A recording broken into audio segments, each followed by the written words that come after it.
இச்சுப்போட் சினிமாவில் எந்த இப்படிலாம் விஷயம் பார்க்க போகிற முடியும் பார்த்திங்கன்னா, குக்கு வித் கோமாளி சீசன் 6ஓட இன்றைக்கி எபிசோடில் வந்து பயங்கரமாக வந்து ராஜு வந்து திட்டு வாங்கினதை வந்து பார்க்க முடிச்சுது. ஸோ ராஜு வந்து பார்த்திங்கன்னா இன்றைக்கி வந்து ஒரு 2 டிஷ் வந்து பண்ணியிருந்தார். ஸோ தலசேரி பிரியாணி, அதுக்கப்புறம் கூடவே வந்து மட்டன் கோலா உருண்டை அப்படின்னு சொல்லிட்டு பண்ணியிருந்தார். ஸோ அதில் வந்து பார்த்திங்கன்னா ஃபஸ்ட்டு மட்டன் கோலா உருண்டை வந்து ரொம்பவே வந்து முந்திரி பக்கோடா மாதிரி வந்து வந்துருச்சு அப்படின்னு சொல்லி ஜட்ஜஸ் வந்து பார்த்திங்கன்னா பயங்கரமாக வந்து திட்டியிருந்தாங்க. அதே மாதிரி இன்னொரு பக்கம் வந்து தலசேரி பிரியாணி சுத்தமாக வந்து அந்த ஃப்ளேவரே இல்லை அப்படின்னு சொல்லிட்டு வந்து பார்த்திங்கன்னா உள்ளே தான் வந்து யார் பண்ணாங்க அப்படிங்கிறது முன்னாடி ஜட்ஜஸ்க்கு வந்து தெரியாது. பட் அவங்க சாப்பிட்டு பார்க்கும்போது இதை ராஜு தான் பண்ணியிருப்பார் அந்த பிரியாணி அப்படிங்கிறத வந்து அவங்க கண்டுபிடிச்சிட்டாங்க. அதே மாதிரி அந்த கோலா உருண்டை வந்து ஒரு வேளை உமையர் பண்ணியிருப்பாரோ அப்படிங்கிற மாதிரி நினச்சிட்டு இருந்தாங்க.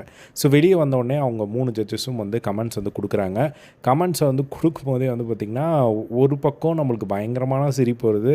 ஏன்னா ராஜுவோட ரியாக்ஷன்ஸு, அங்கே சுற்றி இருந்தவங்க எல்லாருமே வந்து கொடுத்த ரியாக்ஷன்ஸ் எல்லாமே வந்து பார்த்திங்கன்னா அவங்க சொன்ன கமெண்ட்ஸ்க்கு வந்து பயங்கரமாக சிரிப்பு வந்தது. அது ஒரு பக்கம் செம ஃபன்னாக இருந்தது. பட் அது போக போக வந்து பார்த்திங்கன்னா ஜட்ஜஸ் வந்து ரொம்ப சீரியஸ் ஆகிட்டாங்க. மாதம்பட்டி ரங்கராஜ் வந்து நாங்கள் 3 பேர் செம கோவத்தில் இருக்கோம், ஏன் ராஜு வந்து இப்படி பண்ணார் அப்படின்னு சொல்லிட்டு. அதே மாதிரி ராஜுக்கிட்ட வந்து கேட்குறாங்க ஏன் இப்படி ஆச்சு அப்படின்னு கேட்கும்போது, இல்லை நான் இதுக்கு முன்னாடி அந்த பிரியாணி வந்து சாப்பிட்டது கிடையாது. ஸோ நான் வந்து ஷபானா கிட்ட வந்து ஹெல்ப் கேட்டேன். ஸோ அவங்க வந்து சொன்னாங்க தக்காளி போடணுன்னு சொன்னாங்க. ஸோ நான் வந்து அவங்க ஒரு தக்காளி தான் போட சொன்னாங்க. நான் ரிச்சாக ஃப்ளேவர் வரணும் அப்படின்னு சொல்லிட்டு நிறைய தக்காளி போட்டு நான் குக் பண்ணனால அது அப்படி ஆகிடுச்சு அப்படின்னு சொன்னோன்னே செஃப் தாமு வந்து செமையாக டென்ஷன் ஆகிட்டார். அவர் வந்துட்டு ஏன் உங்களுக்கு எங்கே அறிவு போச்சு அப்படிங்கிற மாதிரிலாம் வந்து வச்சு கேட்டு அந்த இடத்துல அப்படியே அவர் என்ன பேசுகிறதுன்னு தெரியாமல் அப்படியே முழிச்சிட்டு இருந்ததை வந்து பார்க்க முடிஞ்சது ராஜு அவர்கள்.